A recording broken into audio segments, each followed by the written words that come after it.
I was there. Jimmi Schrode, Washington, 2004.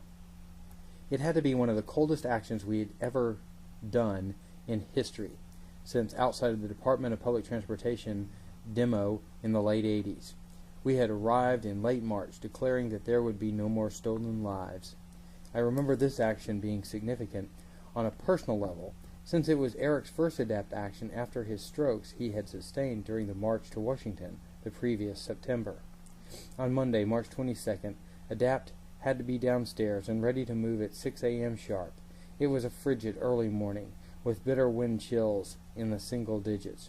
But we were there in front of the Health and Human Services building, bundled up and blocking the doors, lying on pieces of foam and sleeping bags, making sure that the bureaucrats would find themselves not able to get into work. Instead of getting out of the building, it was amusing, looking at the faces of befuddled workers to find us all out there blocking their way. Just when they thought they had figured us out, we surprised them. It had been 4 years since Bush had signed the New Freedom Initiative, which would mandate the Olmstead Initiative be followed. Of course, instead of freeing our people, the President had slashed the Medicaid budgets to the worst lows of all times, and had set on his promise, making war on Iraq and tax cuts for the wealthy his priority. By 12 noon, Dennis Smith, the acting head of the Center for Medicare and Medicaid Services, for Tommy Thompson, had agreed to meet with us within 30 days of the action. We ended up meeting with Mark McClellan, and it resulted in the Dear Medicaid Director letter, which encouraged states to live up to implementing Olmstead. We headed right back to the hotel, feeling like we had put in 2 days' worth of actions. Thankfully, we had got to defrost in the comfort of our hotel. The overall consensus was that we were glad to do it, and that we were, of course, much stronger than the people gave us credit for.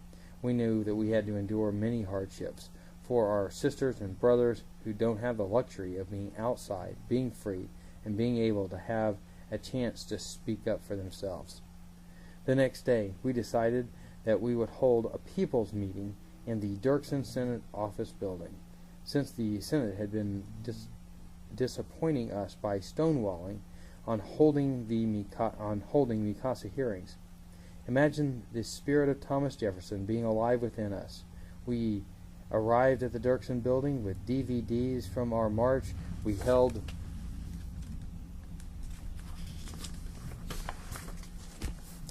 in September on our 144-mile trek from Philadelphia to Washington, D.C. We faced many obstacles along the way, including motorcycle cops trying to break off our line, and then there was the bomb scare, reportedly in a building, which caused us a long, slow entrance process as they searched each of us very carefully. One had to wonder if this wasn't some tactic pulled by the Bush administration, who sees to always play the terror card when it comes to limiting freedoms of the American people. It seemed to me that the real terrorists were the nursing home administrators who made money from the suffering of our people. We were calling for Senator Charles Grassley, who was the head of the Senate Finance Committee, to hold hearings. We chanted, sang songs, held our own hearings on the stolen lives of people being forced to languish and die in nursing homes due to the political inaction of our government. It was moving to hear the stories of people who had been in nursing homes and who were now free. There were some we all knew that weren't that fortunate. As negotiations broke down with Grassley's staff, they began arresting people. We'd rather go to jail than die in a nursing home. Eric had decided to get arrested. They arrested over 150 people. The action ended with us visiting senators and House members in order to try to get Mikasa passed. We knew when we returned home that we had some real work to do, meeting with state Medicaid directors and getting them to free our people.